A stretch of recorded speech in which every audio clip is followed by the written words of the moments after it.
John chapter 19, verse 26. But standing by the cross of Jesus were his mother and his mother's sister Mary, the wife of Clopas, and Mary Magdalene. When Jesus then saw his mother and the disciple whom he loved standing nearby, he said to his mother, "Woman, behold your son." Then he said to the disciple, "Behold your mother." From that hour the disciple took her into his own household.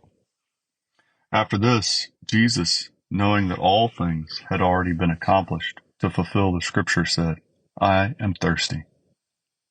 A jar full of sour wine was standing there. So they put a sponge full of the sour wine upon a branch of hyssop and brought it up to his mouth. Therefore, when Jesus had received the sour wine, he said, "It is finished." And he bowed his head and gave up his spirit. Care of the body of Jesus. Then the Jews, because it was the day of preparation, so that the bodies would not remain on the cross on the Sabbath, for that Sabbath was a high day, asked Pilate that their legs might be broken, and that they might be taken away. So the soldiers came and broke the legs of the first man and of the other who was crucified with him. But, coming to Jesus, when they saw that he was already dead, they did not break his legs. But one of the soldiers pierced his side with a spear, and immediately blood and water came out. And he who has seen has testified, and his testimony is true. And he knows that he is telling the truth, so that you also may believe.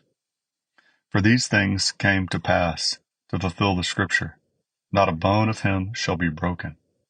And again, another scripture says, they shall look on him whom they pierced. After these things, Joseph of Arimathea, being a disciple of Jesus, but a secret one for fear of the Jews, asked Pilate that he might take away the body of Jesus, and Pilate granted permission. So he came and took away his body. Nicodemus, who had first come to him by night, also came, bringing a mixture of myrrh and aloes, and about 100 pounds weight. So they took the body of Jesus and bound it in linen wrappings with the spices, as is the burial custom of the Jews. Now in the place where he was crucified, there was a garden, and in the garden a new tomb in which no one had yet been laid. Therefore, because of the Jewish day of preparation, since the tomb was nearby, they laid Jesus there.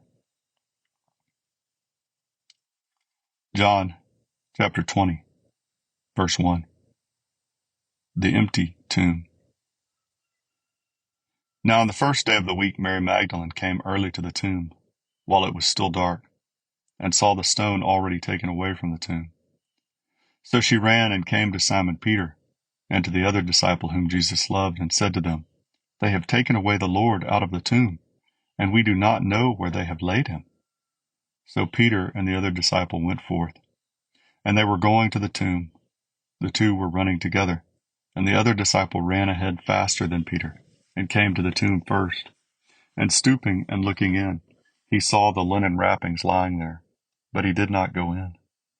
And so Simon Peter also came, following him, and entered the tomb.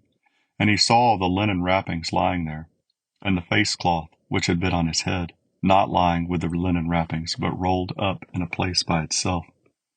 So the other disciple who had come first to the tomb then also entered, and he saw and believed. For as yet they did not understand the scripture that he must rise again from the dead. So the disciples went away again to their own homes.